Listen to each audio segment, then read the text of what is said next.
O Holy One of Mysteries, true north on our moral compass, ground of our being, fount of every blessing, by whatever name or names we choose to call you, knowing that they are only our names for the unnameable.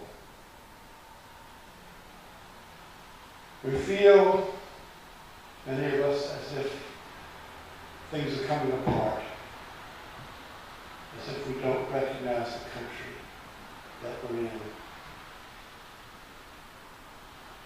Help us to hold on to our values, the values from all the religious traditions, the golden rule, to do unto others as we would have them do unto us. The ability to see through another person's differences into the light of similarity, the echo of our own souls in their eyes.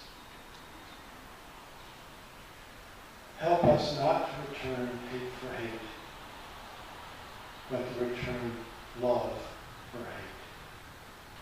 Amen.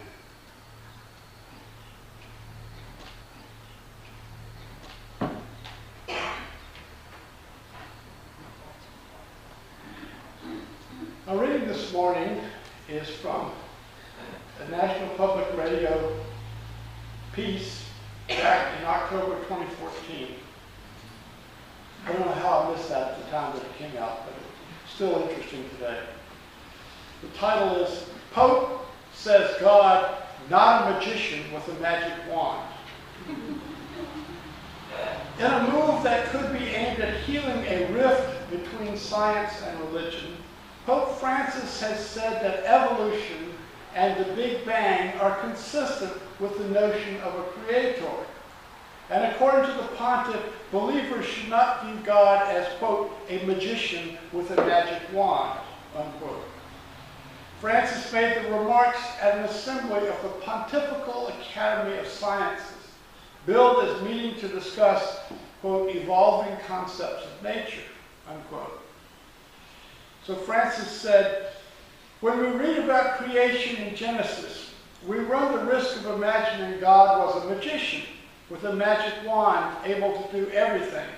But that is not so, Francis told the gathering, where he also dedicated a statue of his predecessor, Benedict XVI. God, Francis said, created human beings and let them develop according to the internal laws that he gave to each one so they would reach their fulfillment, unquote.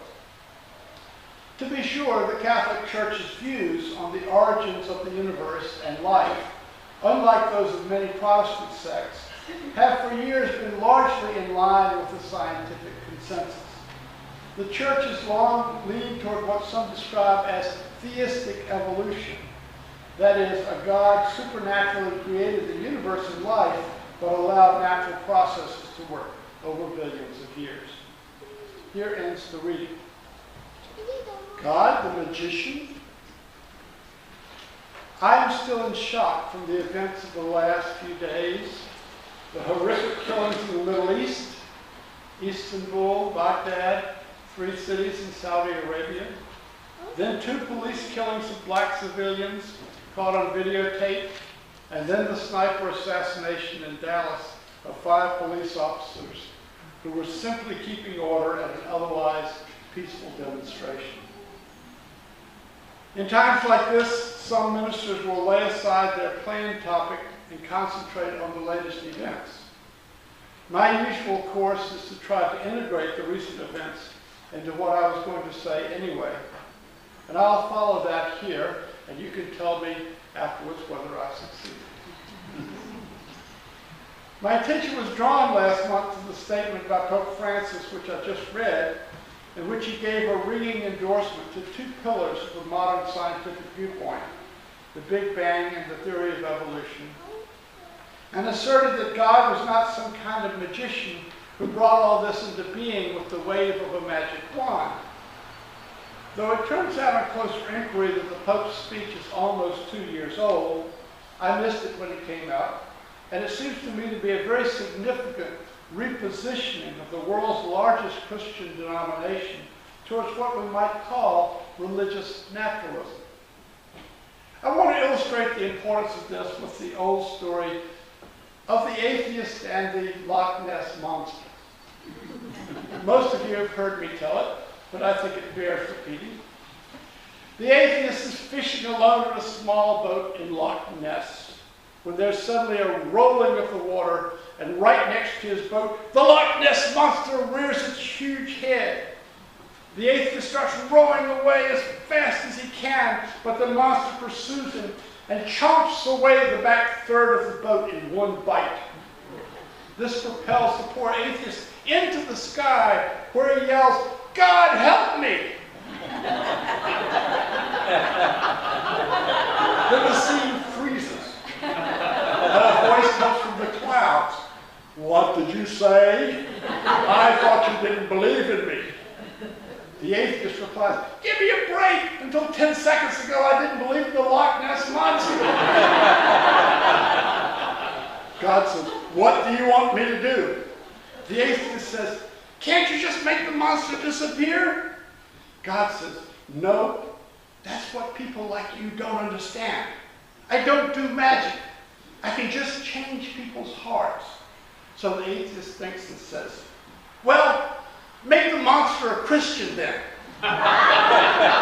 So the scene unfreezes, and the atheist starts tumbling back into the waiting jaws of the monster, who gets a beautiful, peaceful smile on his face, folds his claws heavenwards, and says, "For what I am about to receive."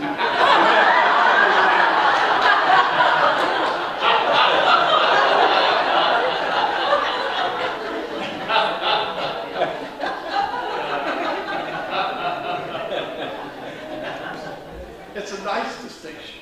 God works through changing hearts and minds, not by hocus pocus.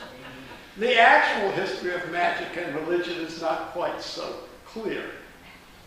In pagan religions, everything was spirit. The trees, the mountains, the sky had spirits. The spiritually adept, the shamans, manipulated the spirits as best they could to get favorable results for agriculture or warfare or whatever they might be seeking. They did this through ritual and sacrifice. This was magic, and it was religion. Anthropologists and theologians often say that in such a system, divinity is immanent, I-M-M-A-N-E-N-T. It is present in everyday things in nature. In the monotheistic religions, by contrast, in Judaism, Christianity, and Islam, God is said to be transcendent, somewhere over there. God lives somewhere, but not everywhere. He may live in the ark that the Israelites took through the Sinai desert, or in the temple in Jerusalem. The Bible, as one of the great scriptures of monotheism, has as one of its themes driving out older paganisms with their human sacrifice and their magicians. Pagans were the enemies of the true God. The Jews were constantly being called out by their prophets for turning away from God and worshiping the false idols of their neighbors. With the development of monotheism, magic split off from religion. Within the Hebrew scriptural tradition, God performs miracles, such as making the sun stand still, parting the Red Sea, turning a staff into a serpent. In the Christian tradition, Jesus is depicted driving out demons, healing the sick, walking on water, turning water into wine. These miracles naturally raise the question of whether either Jesus in the New Testament or God in the Hebrew Bible is practicing magic. In the New Testament, after Jesus has cast out demons, the Jewish scribes accuse Jesus of casting out demons by the power of Beelzebul. Jesus answers that it is not logical to cast out Satan with the power of Satan, and continues, if a house is divided against itself, it cannot stand. So Jesus insisted he was not practicing magic, though some early commentators were not so sure. As it has come down to us, supernatural acts caused by God or Jesus or someone acting with their power are called miracles and are distinct from the tradition of magic, which is disparaged. Indeed, the book of Exodus says plainly that a female sorceress, or witch, shall not be allowed to live, a line which caused several alleged witches in Salem to hang here in Massachusetts in the 17th century. All this is a far cry from the magic you will see in this sanctuary on Wednesday nights. As I was thinking about this sermon, I stopped in after Rich Archer's show and had a chat with this amiable magician. What is happening in a contemporary magic show is not manipulation of the spirit world, but simply a willful suspension of disbelief for an hour. We enjoy the illusions that the handkerchiefs can disappear into the hat, that the rabbit can be found in it when it was empty a minute before, that the assistant can be sawed in half and still make it out of the box unharmed. Perhaps the very young believe that the ball really does appear in Rich's ear, but most of us are there to be amused by his skill at directing our attention away from where the trick is happening. This is how the modern minds view a magic show. It is prestidigitation, sleight of hand, a playing with our vision, nothing more. It does not challenge our view of reality. We know there's a trick there if we were clever enough to see it. Most of us do not inhabit a mental world where there's a spirit resident in every tree and flower. We are the product of the Enlightenment. Science, for good or ill, has disenchanted the world. We don't believe in superstition. We aren't afraid to have a black cat cross our path. We don't keep a Lucky Charm or St. Christopher medal around our necks. Well, most of us don't, except maybe we do from time to time. I, as a Southerner, always have to eat Hoppin' John and collard greens on New Year's Day. So I'll have good luck and money in the year to come. Now, the father of modern science was probably Sir Isaac Newton, and he is remembered for giving us laws of acceleration and motion which describe reality in mathematical equations. He and his fellow scientists bequeathed to us a worldview where the sun gets up not because God caused it to, but because the earth rotates on its axis on a regular schedule. Yet Newton, this apotheosis of rationality, spent a fair amount of his scientific time trying to turn base metals into gold.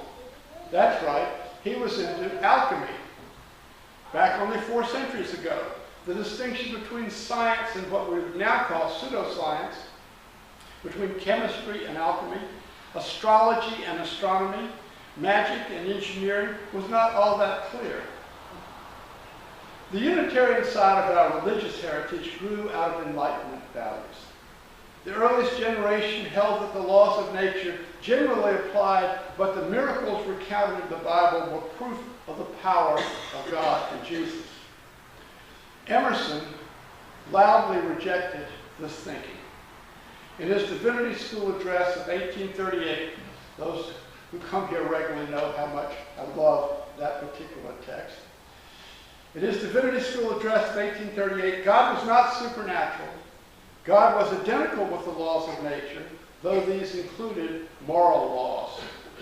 Jesus was God incarnate, but so were and are the rest of us when we think as he thought. But Jesus' great insight gets debased and corrupted in the generation following his death. So the Christian orthodoxy said he was Jehovah come down from heaven, and anyone who claims he was a mere man should be killed. As far as miracles, Emerson strongly believed that the true miracles were not those which violated the laws of nature, but the grandeur of the everyday world presented to our senses. Quote, Jesus spoke of miracles, for he felt that man's life was a miracle, and all that man doth. And he knew that this daily miracle shines as the character ascends. But the word miracle, this is still Emerson, the word miracle as pronounced by Christian churches gives a false impression. It is monster. It is not one with the blowing clover and the falling rain, unquote. The blowing clover and the falling rain are miracles, Emerson said, not the turning of water into wine or walking on water. I brought us this far in our own Enlightenment tradition to provide some context for the remark of Pope Francis that God is not a magician.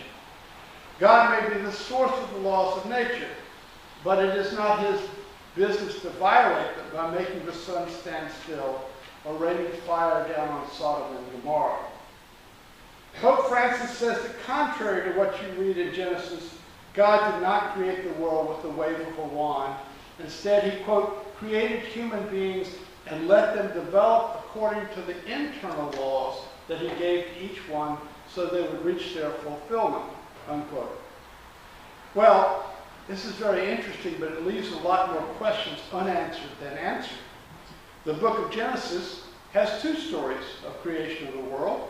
One is the seven-day affair, and the other is the story of the Garden of Eden.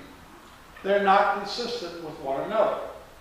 In the seven-day version, God doesn't wave a magic wand. He is even more passive than that. He speaks the world into existence. He describes what he wants, and somehow it springs forth just as he ordered it. Maybe there was some kind of construction company off stage. At any rate, he pauses after each day's labor and inspects the result and pronounces it good. There is no hint of evil or the possibility of evil in the first creation story. The second story, though, focuses almost entirely on evil and the knowledge of good and evil, which is the fruit that Adam and Eve are forbidden to eat. When Pope Francis says that God created humans with internal laws so they would reach their fulfillment, he's basically channeling St. Augustine, who, as I noted last week, gets God off the hook for the evil in the world by saying God made humans with free will. But if Pope Francis is agreeing that evolution is true, he has to back off Genesis somewhat. Humans may have ended up with free will, but humans are an awfully long way down the chain of evolution. At what point did we get free will? Was it as a one-cell organism, or the first proto-fish in the sea, as the early mammals, or early hominids? It's all very well to say the theory of evolution is basically true, and it's better for the Catholic Church to agree to that than to try to fight it. Pope Benedict, Francis's predecessor, flirted with creationism. But evolution is a process with no overall goal and no endpoint. Let me repeat that. Evolution is a process with no overall goal and no endpoint. Each stage is built on the last. What does that do to the idea of a God who knows all truth, past, present, and future? There's no knowing the future of evolution because the system is too complex. It's like trying to predict the weather. We might have thought, in terms of evolution, that the spate of Black Lives Matter protests over the past 4 years, drawing the nation's attention to the problem of black citizens disproportionately subject to stops and fatal encounters with the police, would have caused some police departments to take notice, and the incidents would be going down. But we had a depressingly familiar couple of incidents just a few days ago. Philando Castile of St. Paul, Minnesota, was a 32-year-old cafeteria supervisor.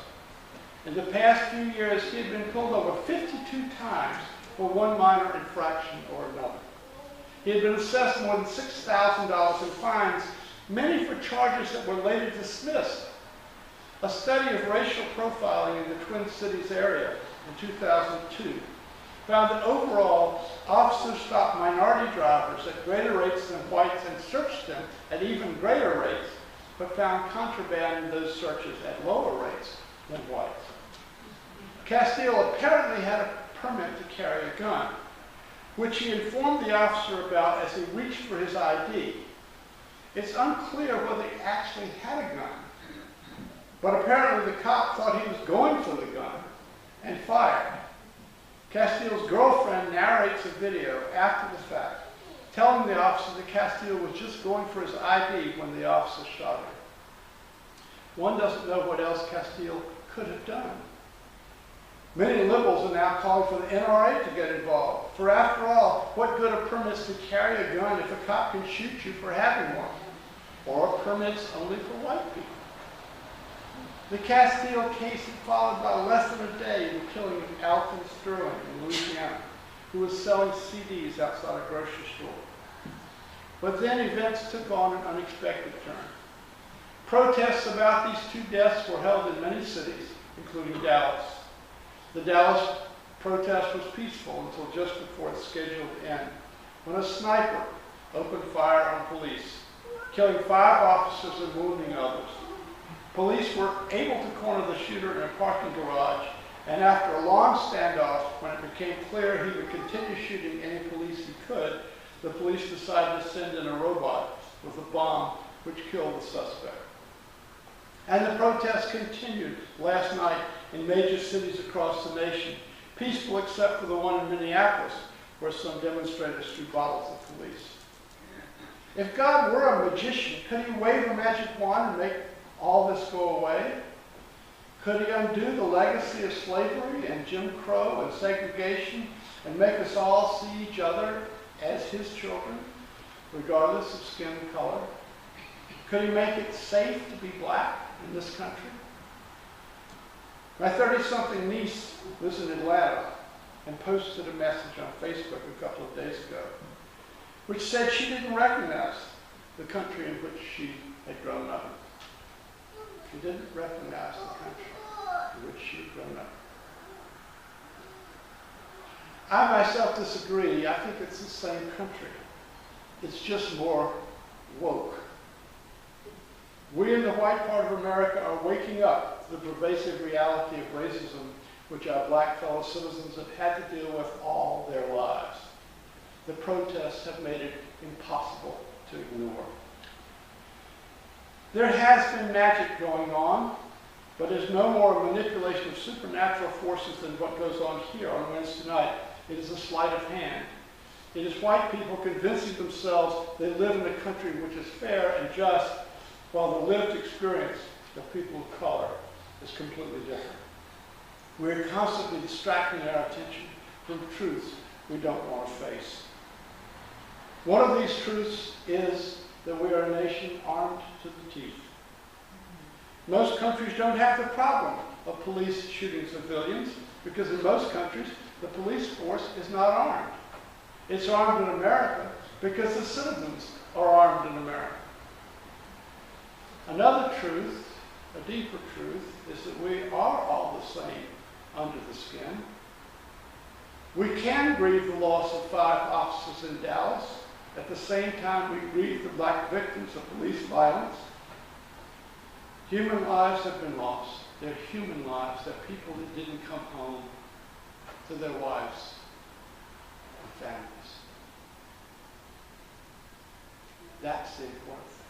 Whether they were wearing a blue uniform or not, whether they had white, yellow, brown, black skin, doesn't matter. It looks like a different country, but maybe it is a country which is waking up.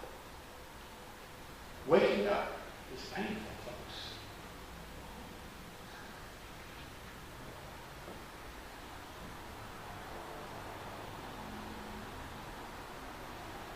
We distract ourselves by retreating into outrage. We say there's a war on black people, or some on the right said it's a war against police. I don't think either is accurate. I think it gives you a heightened danger, realistically, in this country to be, if you have black skin, to be in a confrontation with the police. And there will be some people of any color who decide that they want to get back at authority figures by shooting police officers. That does not amount to a war on police. And there are beacons of hope. David Brown, the chief of police in Dallas, was the human face of the tragedy there. A black man who has been through painful losses in his own personal life. He took over the reins of the Dallas Police Department with a mission to transform the culture. In 2009, there were 147 reports of excessive force against the Dallas police. Last year, there were 13. He did this in part by firing more than 70 officers, which by itself is undoubtedly a painful decision, but it seems to have paid off. We can do things, folks. Here in Barnstable County, the Human Rights Commission is working with police chiefs to put together a community dialogue to try to minimize the chances of something like this happening here. We're trying to be proactive rather than reactive. Central in that effort is Tia Cross, who taught our course on racism last winter here in the meeting house. If God really were a magician, maybe we wouldn't have such problems. Coins would appear in ears, rabbits would be pulled out of hats, the pretty assistant would emerge from being sawed in half without a scratch, and everybody would be treating everybody as brothers and sisters. That would be a clever illusion. But illusions are the problem. We live in illusions.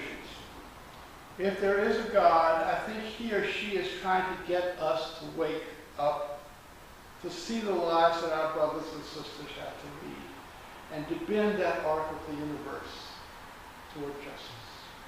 Amen.